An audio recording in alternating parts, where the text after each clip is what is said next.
Hey everyone, this is Elenbaas from Nightlight Astrology. Today we're going to talk about the sign of Aquarius and why it has a relationship with the topics of aliens and UFOs. This is something that people have asked me about recently since I gave a webinar on Pluto's entrance into Aquarius, and we brought up things like AI and aliens and other interesting things.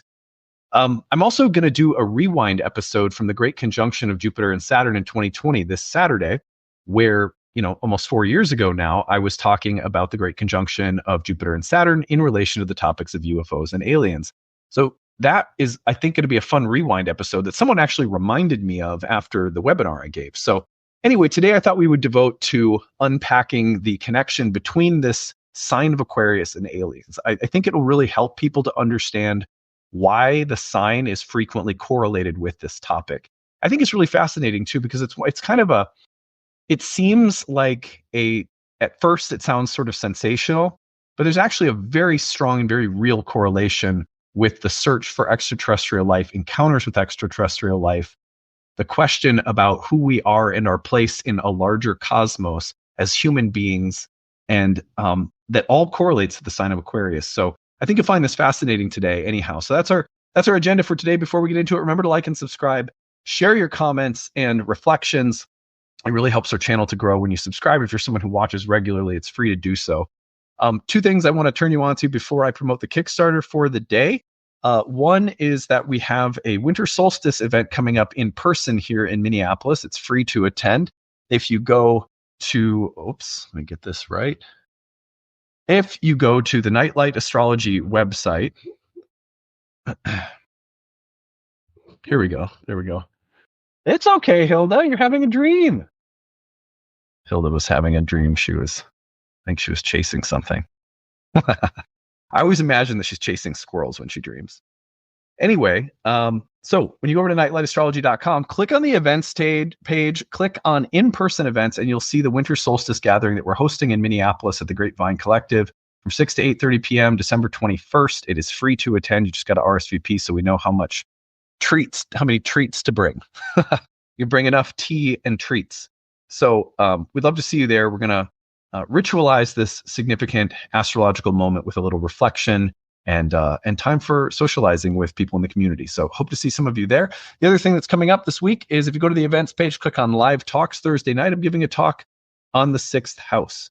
So we have sixth house as a topic in ancient astrology that a lot of people get freaked out by. It was a house associated with slavery, sickness, sacrifice, and service. It was called the house of bad fortune, and it was called the joy of Mars. Why? And is this house really that bad? I don't think so. There's some things that we have to know about the house that we can't whitewash or try to avoid. But once we do, it's a very empowering place that I think most of us will benefit from understanding at a deeper level. So you register for that. It's from 7 to 9 p.m. If you can't make it live, you can get the recording of the talk afterward. It's as part of the registration. You can attend live or get the recording. Okay, now on to our Kickstarter for the day. As most of you know, we are in the midst of trying to rally the support of 1,937 backers by January 1st. As of the time that I am recording this, we have a little over 360. We have 1,577 backers left to go by New Year's Eve. That is a huge amount of backers that we still need the support of to meet our goal. There are a variety of rewards available when you support the channel. You can find the link to the Kickstarter in the description of this video, the comment section of this video, or on the website, nightlightastrology.com. Just click on the Kickstarter 2025 link. When you go over there, you're going to see something like this on your screen. If you scroll down, you can learn about all of the different rewards that we offer. We have a lot of great rewards when you donate. You can also donate without a reward. Any dollar amount helps. $1, $5, $10, $15. Anything at all helps us get to our backer total. We know if we get to our backer total, we're going to be close to the total range needed to meet our financial goals. So we try to outdo our backer total from the previous year, even by just a little. So this year's goal is literally just one better than last year. And every year we usually do better than one backer, more, but it sets the standard. Like, let's just see if we can do as well as we did last year, because then we know that we can create some success in the same way that we've been able to thus far. Again, there'll be rewards available all throughout the Kickstarter, with the best ones being our Kickstarter or our class passes. So you go down to the bottom, 1, 2, 3, and 4 year class passes. All 4 years of our curriculum are on sale. It goes up to about 75% off on our courses when you bundle all 4 of them together. But you can use those class passes on anything we offer renewed anytime you want in 2025, 26, 27. You can take them at your own pace. So it's a pretty good deal there. I like to say something about why I think the Kickstarter is worth supporting every day during Kickstarter season. And today I want to talk about something that we, not just myself, but part of my team also try to create for everybody year round. And that is a good dose of your stories. So throughout the year, we do grabbed episodes. We highlight your stories in our monthly horoscopes, and we try to share some of what your experiences have been like of the astrological transits. I am deeply moved to read hundreds and hundreds of stories that you guys submit to us through the hashtag grabbed or grabbed@nightlightastrology.com all year round. And we occasionally aggregate those stories into a storytelling episode where we literally just feature what your experiences of the transits have been like. I also try to, I will frequently throughout the year describe an astrological transit. Let's say it's Pluto Venus, or let's say it's Uranus Mercury, or something like that, Uranus Mars. And I will frequently do episodes throughout the year where I break down stories that I have been given permission to share from all of you or from clients or students as well, that capture experiences reflective of the archetypal dynamics in the sky. I think it's important to remember that we live in a community and that the community experience is reflected in storytelling that we share and showcase for all of you. So if you appreciate that part of the channel and that little piece of the work that is present throughout the year, please consider donating and contributing and helping us make our goal. We are a little bit behind our goal right now. We have to get to, we need a pace of about 30 to 40 backers a day. Seems like a lot, but we're not far behind our pace last year. Yesterday, we cut our deficit in half, which is really good. So anything and everything helps.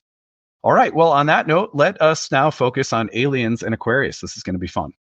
All right, let's go ahead and get into it. So today we are looking at Pluto in Aquarius and why this planetary ingress is being associated, not just by myself, but by many astrologers, with the UFO phenomenon, with aliens, with the potential for discovering life on other planets. Why this combination? Why this sign?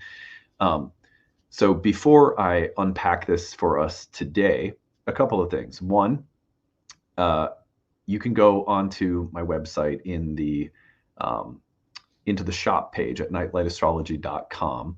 I'll put the link up here. And you can find a talk, or the replay of a talk that I recently did on Pluto into Aquarius. And in that talk, I unpack a lot of the historical significance of Pluto's last transit through Aquarius, and then broadly associate those themes with some of the themes we may expect today. And that's a real broad coverage of the topic, including things like aliens, AI, governmental changes and shifts. So for like comprehensive treatment. But after that talk, I got a lot of follow-up questions from people asking me to delve a little bit deeper into the symbolism of Pluto and Aquarius in relation to the topic of aliens and UFOs, especially since the week that Pluto entered Aquarius, we had those hearings taking place. I think it was with Pentagon officials in the US government about the documentation of UFOs and things like that. So it was really cool to have done that webinar the week that Pluto was entering Aquarius and all of that was happening. But then it really did conjure up a lot of follow-up questions. So here today, we're going to be, you could get that webinar if you wanted a more comprehensive treatment. Today, we're just going to focus on the alien part of Pluto and Aquarius. And also, over the weekend, I will be posting a replay of a talk I did in 2020 around the Jupiter-Saturn conjunction and the association with the sign of Aquarius and aliens that I did 4 years ago, which a viewer pointed out to me. And I thought, wow, that's really interesting. That might make for a fun bonus episode to kind of look back at some of the things we were saying about aliens around the Jupiter-Saturn conjunction in Aquarius, which of course Pluto is on right now. It's on the same degree that Jupiter-Saturn conjunction took place on the winter solstice of 2020, 4 years ago. So anyway, kind of a fun full circle thing to explore and something to look forward to with Pluto in Aquarius for the next 2 decades.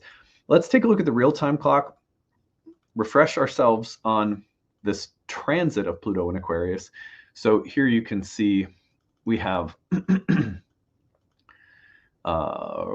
we go. As of today, December 10th, you can see Pluto's in Aquarius, and big focus for our week will be the Venus-Mars conjunction. We'll be getting back into that tomorrow. I thought this would be a fun segue for a week that is not as busy as some other weeks have been recently.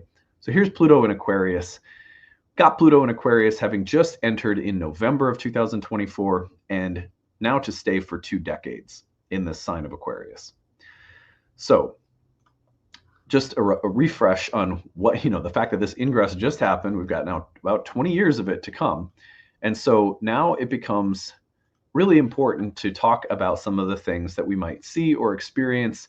And it just seems to me that everybody is, our fascination, our curiosity is piqued by the subject of other forms of life. Why wouldn't it be? What an exciting prospect to discover that our universe is, we all know it's big, but sometimes it's so unfathomably big to us that it makes it sort of like trying to grasp the concept of infinity.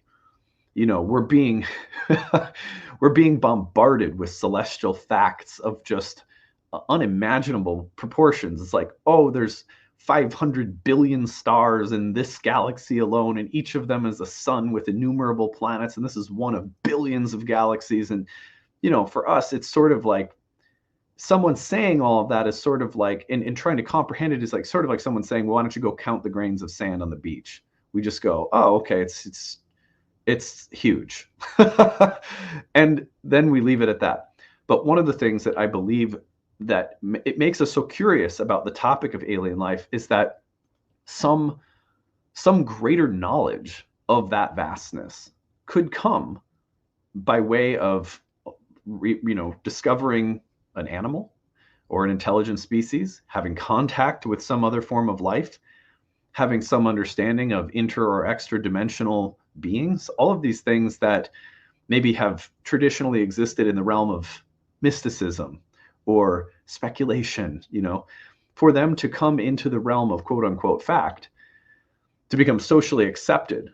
We have talked with another form of life, or we have communicated with another being, another species from a different planet.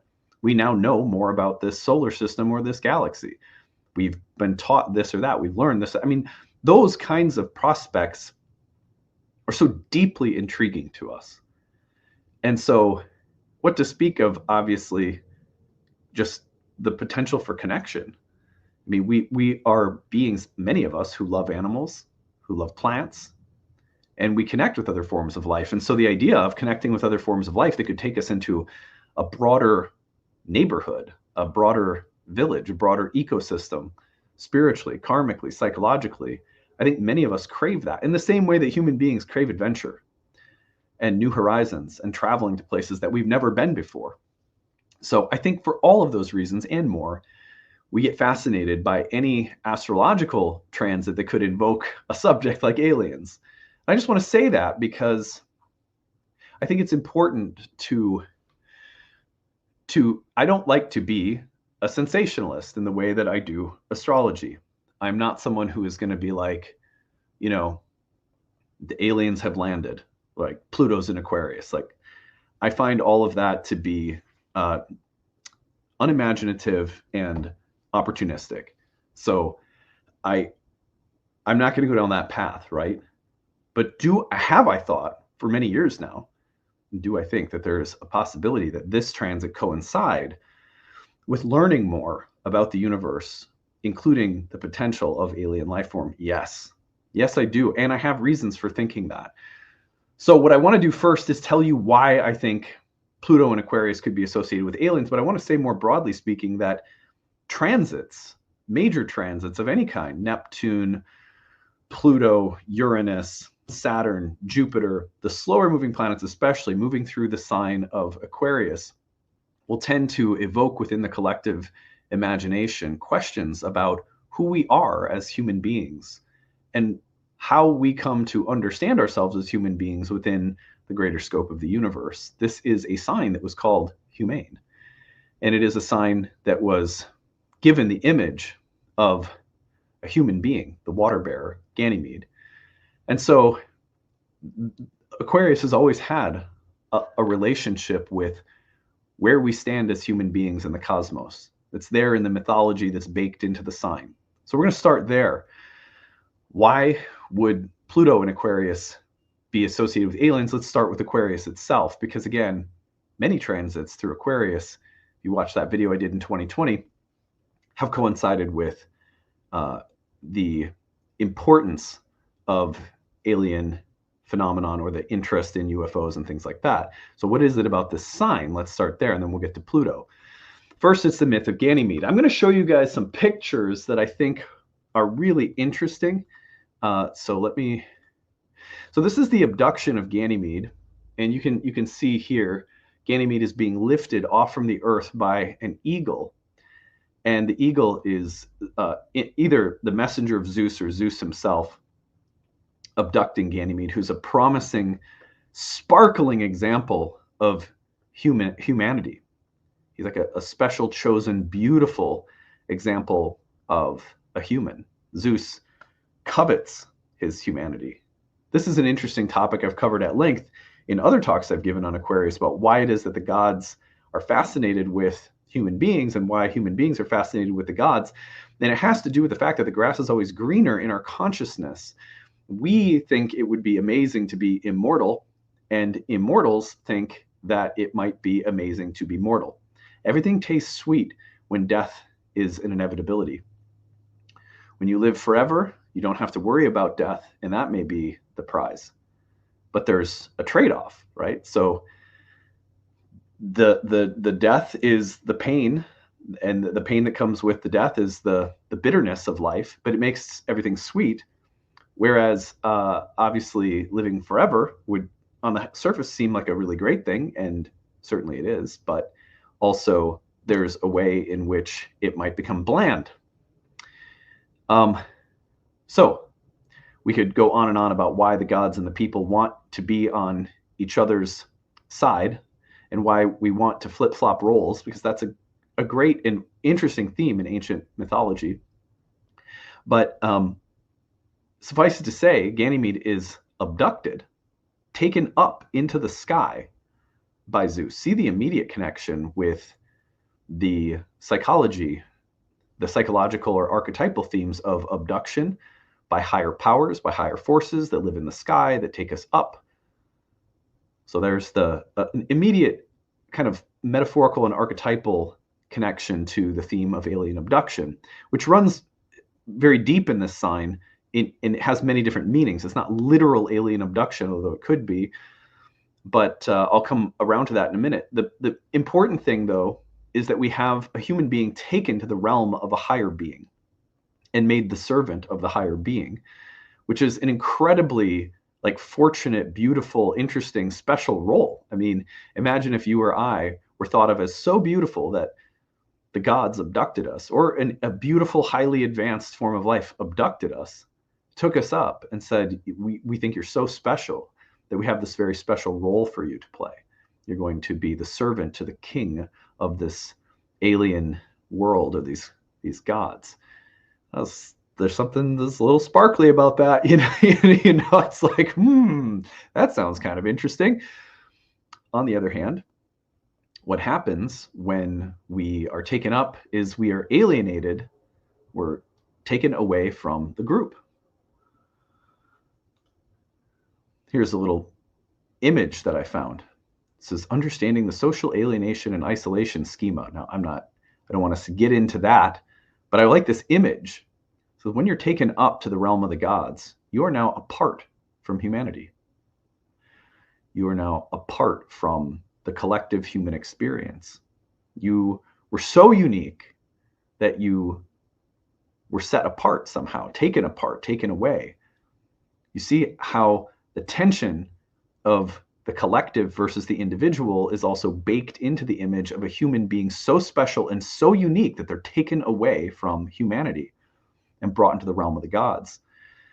This is, of course, also echoing the tension of the signs of Aquarius and Leo, which bring things together like the king and the people. The king set apart, the queen set apart, the people, the collective that they serve, right? There's a tension between the individual and the group. And Aquarius highlights the tension between the individual and the group by showing us a picture in its mythology of a special human, so special that he's taken away from the other humans and brought to a higher world. Now, another picture of Ganymede that I thought was interesting. You can literally see Ganymede being taken up into the sky by the eagle. Looks like an alien abduction. Okay, just a few images that I wanted to show you there. This is part of the constellational mythology of Aquarius, but it's also related to the elements of Aquarius in the zodiac. For example, the seasonal symbolism of Aquarius is very important. The seasonal symbolism of Aquarius has to do with the story, the dance of light and dark that is the solar year. Every sign's most fundamental level of organization is derived from the alternation of light and dark that constitutes the solar year. That's where the logic behind the planetary rulership placements, everything is derived from. So when we have Aquarius season, this is symbolic. It's not literal, it's not causal, it's symbolic. It's derived symbolism from the seasons as seen from the Northern Hemisphere. But again, just think of these as symbolic, not literal. It doesn't matter which hemisphere you're in. You can access this language wherever you are. So in the middle of the winter, every season has 3 parts, a cardinal, fixed, and mutable sign, or in ancient astrology, tropical, solid, and double-bodied. We get to Aquarius, and we are in the portion of the winter in which the light has started rising again in Capricorn. So we're getting yang emerging out of yin dominance. Yin is dominant from Libra through Pisces. It means there's more darkness in the 24-hour period than there is light. But from Capricorn through Pisces, the light is rising out of the darkness. And so we think about this as the half of the year within which yang is rising out of yin dominance. So when yang is rising out of yin dominance, one of the things you have to remember is that yin was thought of as the earth. Yang was thought of as the light of the celestial, numinous, archetypal, the realm of the Ade, the Archai, the gods, the light of spirit. And so when light is rising out of darkness, it represents those thoughts and ideas that are gradually taking us out of something more earthy, more yin, more grounded, and upward. Which is why Pisces is such an interesting sign, because Pisces is a sign rooted in a tremendous surge of light, and yet it's a double-bodied feminine sign. Makes it one of the most interesting signs of the zodiac, because in many ways, Pisces is one of the most charismatic and yang-like signs, although it's deeply feminine and romantic. So you get a lot of like charismatic, romantic, sensitive, feminine, emotional qualities in Pisces, but it's aspirational, it's light-based, it's moving upward. This is why the sign of Pisces had the tail of the fish tied together, one swimming upward and eastward, the other downward and westward, showing that we're wrestling with the yin as the light is emerging. So it's a very restless, passionate, emotional sign. Anyway, every sign has its basic meaning derived from the play of light and dark, though. That's the point. And they're also interesting and nuanced. With Aquarius, we're talking about the steady, every fixed sign solidifies what the season is doing. The spring season is gradually, it's growing from, or the winter season is growing from darkness into light. By the end, the handover to the light half of the year takes place at the end of Pisces. So in Aquarius, the light emerging that was established with Capricorn is now being steadily carried forward. So you have this slow, progressive rising of yang from within yin. And for ancient astrologers, that slow rising toward the distant apex of light and spirit was associated with Saturn, because Saturn sits at the edge, the distant edge of the visible cosmos, beyond which lies the realm of the gods, not the gods, the realm of the Ade, the realm of the divine, the numinous. The gods are, the gods and their domain, their rulership over the domain of earth and karma and material fortune takes place within the bounds of Saturn. Outside the bounds of Saturn lay this numinous otherworldliness that was associated with the light in the mind of God. And so when the light is slowly rising toward that distant apex of the summer solstice, the maximum embodiment of light, the gradual reaching up toward that distant numinous realm was associated with Saturn. This is very important because Saturn was a planet that was associated with mysticism and with contemplatives and scholars and hermits and people who spent their time focused on otherworldly things. And in some ways could find themselves at odds with or polarized with the world. I mean, many mystics actually condemn the world historically. Not all, but so to be focused on otherworldly things will sometimes come at the cost of this world. We have talked about that tension within the sign of Aquarius and the potential for that tension to be problematic as Pluto moves through Aquarius many times on my channel already. So the seasonal symbolism of Aquarius is such that it is taking us towards something higher, loftier, more ethereal, distant. This is where we also get number 3, Saturn in solid air. So I just mentioned the piece about Saturn, but solid air is also about taking us into a realm that's higher. So you see how this sign, the myth of the sign, the light and dark play of the year in the sign, the rulership of Saturn and the element of air are all kind of wrapped together in this story about humanity progressing towards some higher, distant, ideal plane. This is why the sign is often associated with progressive visions of the future, humanitarianism, global concerns, and arguments and debates about what constitutes progress versus regression, questions about what is our highest potential, technology that can take us forward, all of these kinds of things. So it follows that insofar as we think of ourselves as unique and special, and we try to ascend to a higher platform, we try to become more godlike, we naturally project onto that sign, or we may naturally experience with transits to that sign encounters with higher life forms, with higher thought forms. And so it becomes a natural preoccupation of the sign to think about what we could be, or how special we could be, or how advanced we could be. And so there's this way in which we think, well, maybe there's advanced forms of life out there that we are advanced enough to find or meet or encounter or be taught by, or maybe even abducted by, right? And so this kind of airy upward and outward movement is interesting. But remember, there are issues with alienation and separation that come with this sign. I'll mention those in a minute. That could be unconscious parts of the alien obsession. So we have to be a little careful about that. I'll mention those a little bit later. Number 4, when we get into the combination of Pluto with this sign, I think we have to start wondering about the underworld of the sky. What does the underworld of a fixed air sign look like that was associated with, Olympus and the place of the gods that Ganymede is taken up to? That gets really interesting.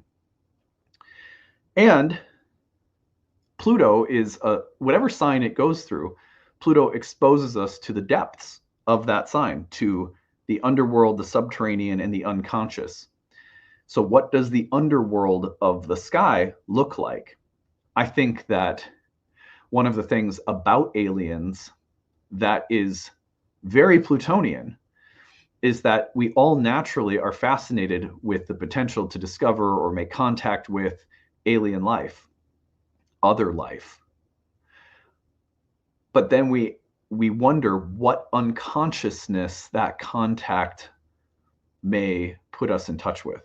What of our own unconsciousness as human beings, as a species, might we come to see because of the alien life?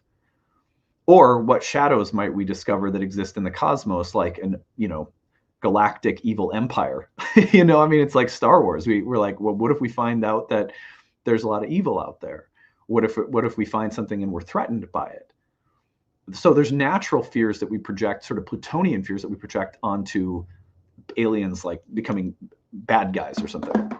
And that's where a bit of that literal abduction fear comes in, and the paranoia and stuff like that around aliens could be appropriate for Pluto and Aquarius, because we're thinking about the darkness, the demonic that might exist in the upper world of the sky. That's why there is so much fear and paranoia and obsession and excitement. You know, Pluto is a life-giving planet insofar as what's in the underworld is rich and fertile, and it powers our imagination to get in contact with Plutonian things. And the more that the imagination is empowered, the more that the spirit feels alive, the soul feels seen. I mean, it is Pluto is life-giving in that sense. That's why its name, Pluto, means riches, and Hades is a powerful place. So the underworld of the sky might have to do with our unconscious, unrecognized potential, or our unconscious shadows. And I think with aliens, we all suspect that a discovery could provoke just that kind of encounter. And so there's a lot of good reasons for associating Pluto and Aquarius with alien phenomenon, but also Pluto and Aquarius with the intrigue, the taboo, the unconscious. What will we see in the mirror of another being or another species? Because others hold a mirror up to us. So those are some of the reasons why we see the sign of Aquarius associated with aliens, and then Pluto more specifically. There are 5 things to think about that I think are important. And this might just be the way I think about it, you know? So you may have a whole different set of things that, you know, you consider to be important when it comes to this topic. These are just the things that came to my mind in my meditation and sitting down and preparing this talk in what I thought would, you know, be most fascinating for people to consider. So, you know, take from it what you will. Number 1, what if, and then we're just going to have fun here. What if aliens are actually closer than we think? Okay, let me explain. The basic idea of an alien might be beings from another planet. But what if aliens are extra-dimensional beings that have always been here, but that it's a species of life as of yet unrecognized? You know, we in other words, you ever seen those Planet Earth shows? I love those shows. I've mentioned them before. They go down. There's one of them in the original BBC Earth DVDs. Oh my God, DVDs. It was called Aliens of the Deep. And it was all of these crazy, interesting aquatic animals that, like fish, and that they live in the deepest, darkest parts of the ocean. And I remember the commentator saying, there are such depths in the ocean that absolutely it's the case that we have not charted or are not aware of many forms of life that live deep in the ocean. Of course, that's come up recently with aliens, right? So maybe they're in the ocean. But my point is actually to riff off from that idea that they may be here on Earth, which is just to say that there may be more profound kinds of beings and contact with beings available to us through our consciousness here on Earth. I want to show you a picture. Let me just explain why I find this so compelling personally, even if you're out to lunch. You know, when I was drinking ayahuasca for about 10 years of my life as a regular spiritual kind of discipline, I guess you could call it, and I learned a lot about shamanism in the Peruvian Amazon. First of all, one thing that occurred to me right away is that plants are aliens that we are not aware of as sentient beings, elders on our planet. Maybe you think I'm out to lunch, just hear me out. Because when you work with entheogens, and frankly, my wife will tell you this because she's an herbalist, when you work with plants, they will talk with you. When you work with tinctures, when you work with the leaves, the roots, the vines, the barks, when you work with medicines that are made by indigenous people all over this planet for thousands of years, you will find that if you commune with plants and treat them as though they are sentient beings capable of communicating, you will find out that that's exactly what they are. I believe that so deeply. I could never not believe that after 10 years of work with ayahuasca, where, and I would say most people I know who have worked with ayahuasca or any kind of plant-based entheogen over a long enough period of time would tell you that the plant kingdom is filled with sentient life. And it's weird because it's not just one spirit. It's not like there is one spirit of a plant. There are many. Just like there's many humans, there's many plants. They might, I mean, you know, I'm Caucasian. There might be a lot of Caucasian looking people, but they're all different. There might be a lot of, you know, stinging nettles, but when you work with nettles as a medicine, you'll find that each plant during each season is also unique as each individual person. There are characteristics that plant spirits share in common. But right now, my honest to God feeling is that wouldn't it be one of the most groundbreaking discoveries ever if we started validating the existence of conscious, sentient spirits that can communicate, that are alive in plants? There's an alien that's right there. It's right in front of us. And by alien, I don't mean, you know, spinning saucers but I believe that that would be just as much a breakthrough in terms of the discovery of another species of life that many traditions around our planet have acknowledged the existence of, that's right here. And by the way, most traditions that I've ever studied, I'm not aware of all of them, but most of them will say that plants are elders, meaning they're like the trees are older than us. The plants are older than us.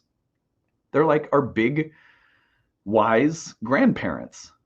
I mean, ayahuasca is sometimes literally referred to as grandmother. And so this is a painting by Pablo Amaringo, an ayahuasquero who paints his visions. And I also want to point out that in addition to plants themselves opening up a line of communication to sentient intelligence that lives all around us, also it opens up communication with many other beings.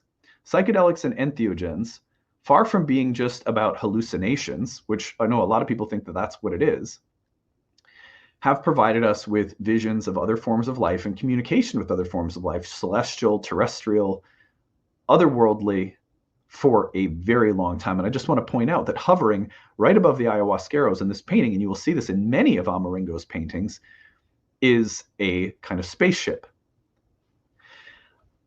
I know it might sound out to lunch, like now we're watching Ancient Aliens with Adam, but I'm not kidding when I tell you that I had at least 40 ceremonies. I had well over 100, but at least maybe even close to half of them where there was very clear communications with other forms of life that I don't know, because these encounters are often brief and enigmatic, but oftentimes these beings are working on the bodies and minds and spirits of people who are in the ceremonies from the standpoint of facilitating healing. And so it's not like you're just sitting down and having coffee together. But my sense is that there are many, many beings that travel in consciousness without material form or some other kind of body in these other dimensions. I know that might sound, again, pretty woo-woo, but my psychedelic experiences have shown me this or convinced me of this to a level that I'll never be able to be unconvinced of because of the experience and the nature of the experiences. And I'm sure many people have had those experiences without any kind of entheogen. But the point I'm trying to make is that aliens may be closer than we think, in the sense that there is a whole realm or order of beings that are not necessarily materialized beings in the way that you and I are.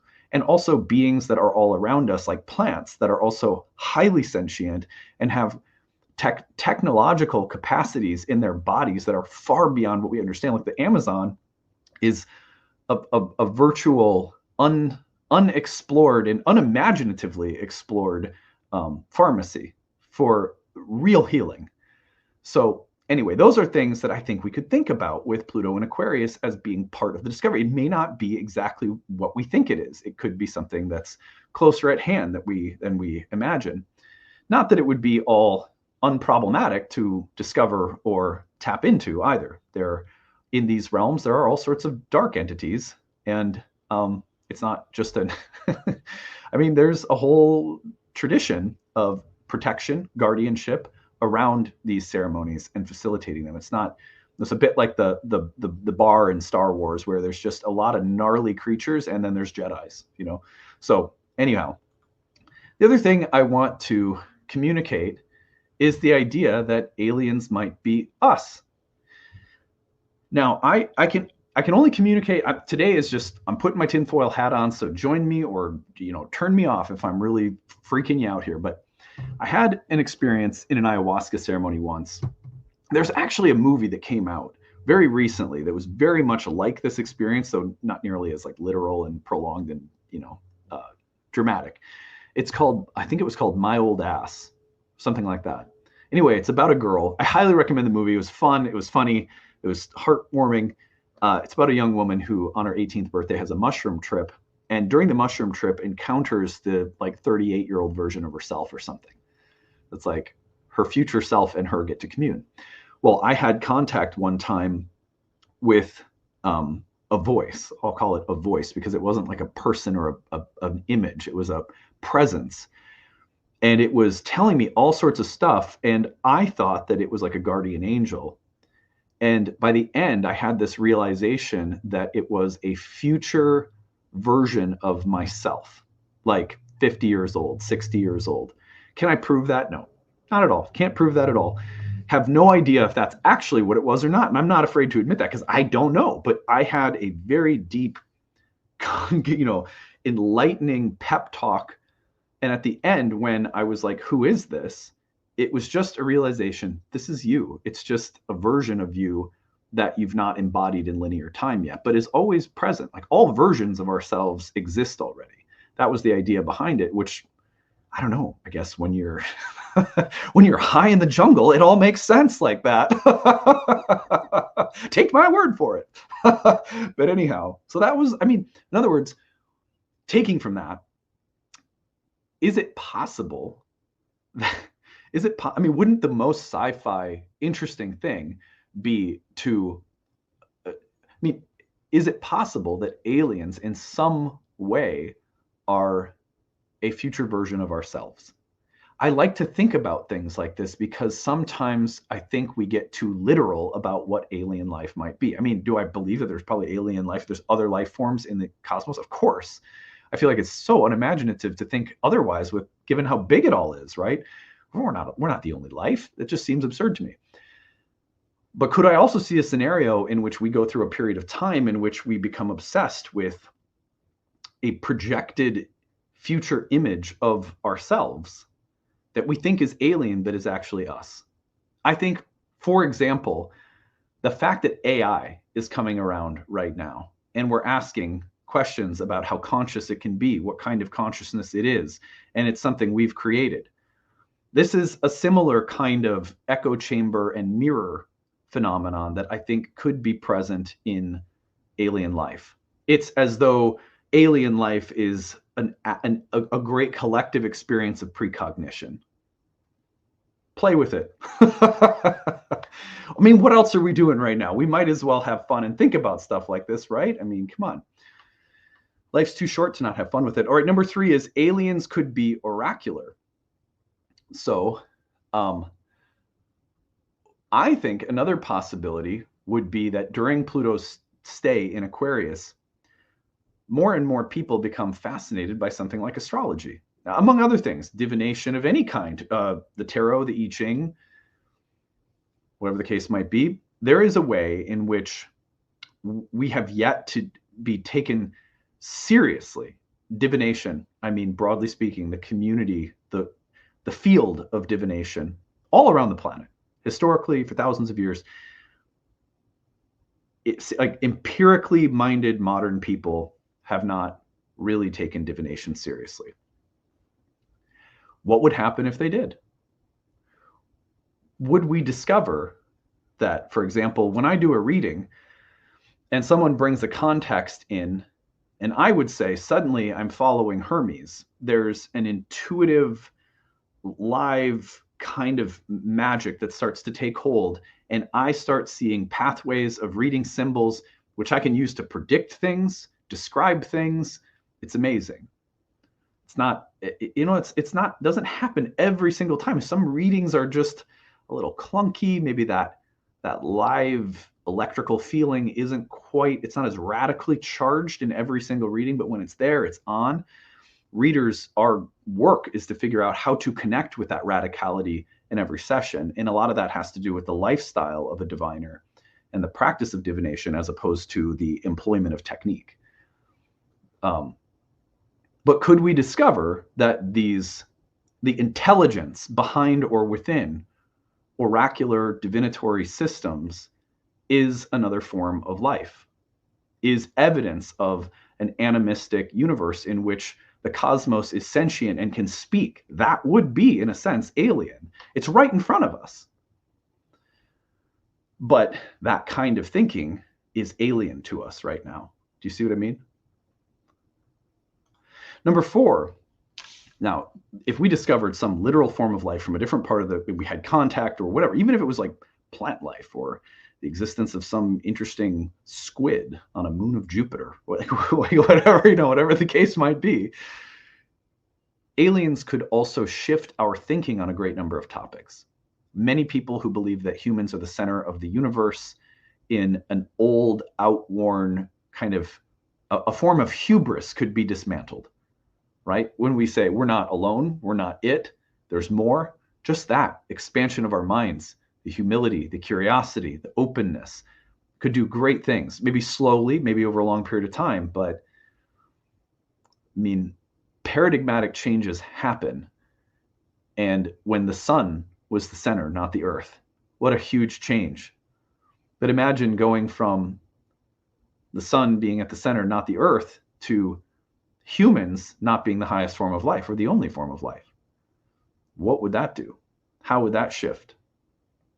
Imagine that someone came and scolded us for not being in direct communication with Mother Earth, who is a sentient spiritual being that they remind us we can talk to and maybe even show us old technologies we've parted ways with since slaughtering all of the indigenous people. Do you know what I mean? I laugh, but only because it's so unfortunate. It's like, what if aliens came and were like, yeah, some of your best wisdom was like 30,000 years ago, and you guys have been getting progressively dumber. I don't know, right?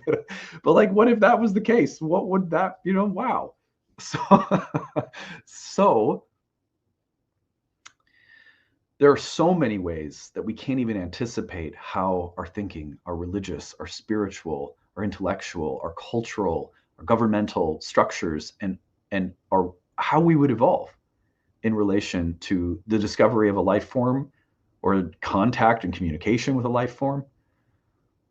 This alone makes something like Pluto in Aquarius really provocative and exciting. Finally, alienation and obsession with aliens may go together. What I mean is that, let's go back to this little picture here.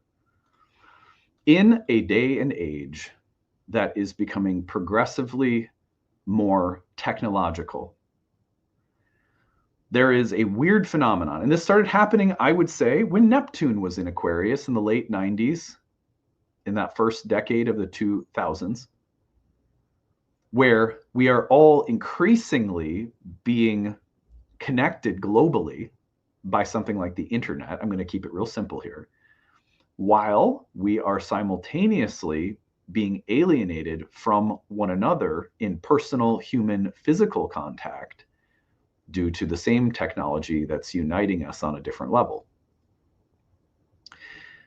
Aquarius is a sign that often deals with the tension between what brings us together and what pulls us apart.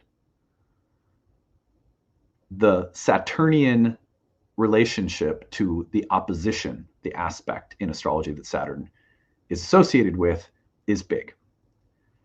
The individual that stands apart. Well, when we practice human exceptionalism, we start thinking about what is the highest potential for humans, what are the biggest technologies, how can we build and develop civilization? Oftentimes that exceptionalism alienates us from nature, in which case we are separate from the aliens in the plant kingdom. We're separate from the alien life we've yet to understand because we don't know or we've forgotten how to communicate with animals, right? That kind of thing. So the alienation that we're experiencing, although we think we're coming together more through technology and there's more of a global reality that's taking place through technology and civilizing forces and so forth, we may actually feel farther and farther apart from one another, more and more isolated, in which case the obsession with some other form of life becomes a kind of unconscious shadow projection. We're, of course, as dissociated as we are, we get paranoid about something like alien abduction because we have been abducted by our own alienating capacity as human beings. So there's a very interesting play with our own shadows around the topic of alienation and the obsession with literal aliens. And I think if we're not careful about that, if we don't stay aware of that, there are going to be ways in which this topic becomes a kind of confrontation with our own darkness. And I do believe that the universe is happy to facilitate that in all of its immeasurable depth. So deep things can come from deep space, from deep air. I'm going to leave it there for today. I hope this was fun and interesting. I hope you got some laughs. I hope you considered things that are, wacko, tutti frutti, and that we've tickled the fancy for everyone's alien obsession, right? I've gotten so many questions about this since I did that webinar. And like I said, I'm going to run a little bonus video on the 2020 video I did on aliens that I think you'll find interesting, because that one goes into greater depth about some of the history of aliens and UFOs and stuff like that with the sign of Aquarius. So you might like that as well. All right, I'm going to stop here. After I sign off, you'll find all the rewards available when you support the channel. We need a lot of backers still. So please, if you have not yet, consider donating $5, $10, any amount. Pick up a reward, get really great deals on all of our classes. It helps keep this channel alive and well, helps me support myself and my family, my staff, all of our programs, and the need-based tuition models that we offer for everything. So thank you, and I will see you again tomorrow. Bye. Hey everyone, thanks for sticking around. I'm going to tell you about the different rewards that we offer when you donate and support our channel in the year ahead. So you'll find a link to the Kickstarter in the description of this video, in the comments section of this video, as well as on our website, nightlightastrology.com. If you head over there, you'll see at the top of the page there is a menu item that says Kickstarter 2025. You can click on that and be taken over to the Kickstarter campaign page.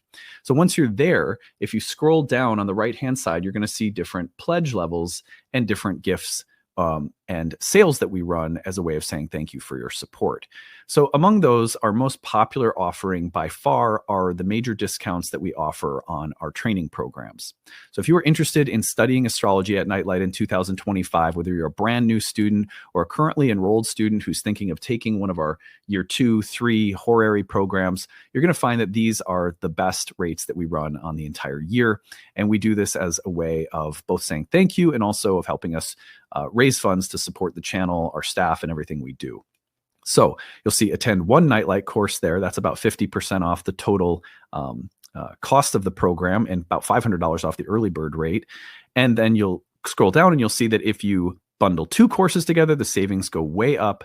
Bundle 3, they go up even more. I mean, the difference between the 2 and 3 class package is $200. So $200 more, you get 3 of our year-long programs. And if you get all the way to the 4 class pass, then you have all 4 years of our program. You can take them at any pace you like, renew them whenever you like. There's no timeline on when you use these class passes. And you will have all 4 years of content at about 75% off each of the programs individually when you get that bundle.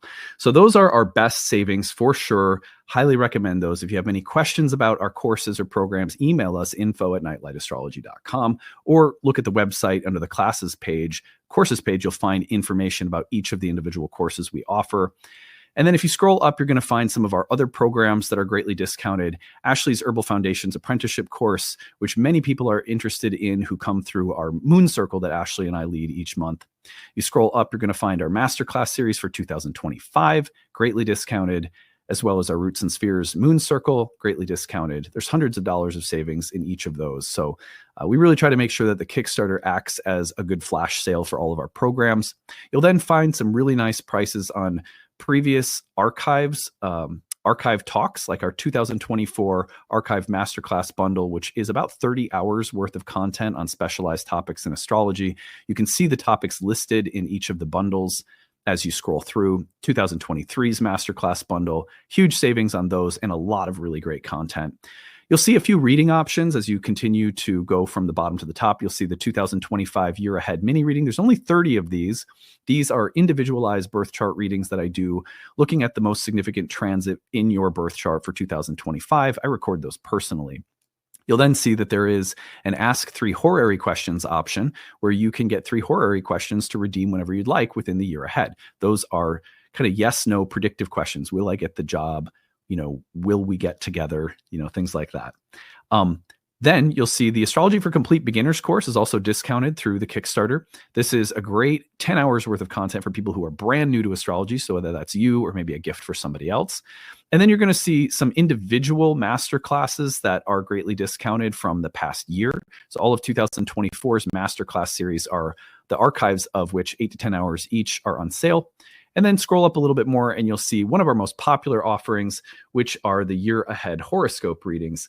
These year ahead horoscope readings include 30 to 45 minutes of a breakdown of all the major transits of the year ahead for each sun and rising signs. You get all of them with this package, which is a great deal. It's like 10 hours worth of content, 8, 9, 10 hours, somewhere in there. I haven't finished recording all of them yet. So as of the time I'm recording this, I'm anticipating it'll land around 10 hours.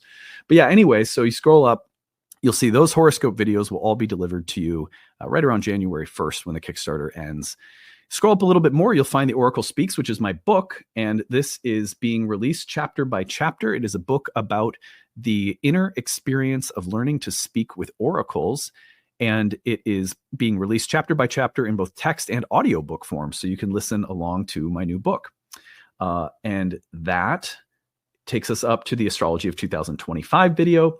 This, for your donation at the $50 level, gives you an exclusive talk breaking down all of the major astrological transits of 2025. I look in depth at some of the biggest things happening in the year ahead and break them down in advance. And that's the only place I release that video or that take on the whole year ahead. Finally, at the very top, the most basic level of donation, you'll see the Astrology of 2025 calendar. This is a PDF calendar we design and make that allows you to track and move along with the astrology as the year unfolds. This is also great if you want to track what we're going to be talking about week by week on my channel. You'll get a glimpse at the biggest transits of each day and month and week. And that will give you some sense of where we're heading with our coverage of the astrology on the channel as the year unfolds. So again, any questions about any of the rewards that you see, email us info@nightlightastrology. Link is in the description, comments, or on the website, nightlightastrology.com.